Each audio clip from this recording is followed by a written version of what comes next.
Herkese merhaba arkadaşlar. Bugün sizlerle beraber mini su pompası yapacağız.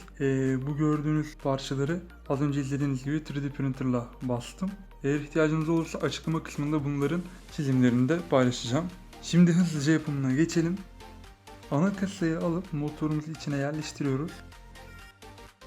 Ve ardından yerinden oynamaması için etrafını sıcak silikonla sabitliyoruz.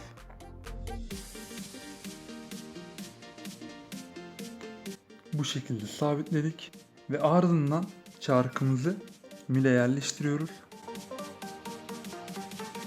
Çarkı en sonuna kadar itmiyoruz. Herhangi bir şekilde sürtünme olmasını istemediğimiz için. Ve şimdi kapağımıza yerleştiriyoruz. Kapağı yerleştirdikten sonra kenarlarına 502 ile sabitliyoruz. Mini su pompamız hazır. Gördüğünüz gibi ufak bir su kabı ayarladım ve denemeye hazırız. Bu tahmin ettiğimden de daha güçlü bir şey oldu. Umarım bu video size ufak da olsa bir fikir verebilmiştir. Kendinize iyi bakın. Takipte kalın.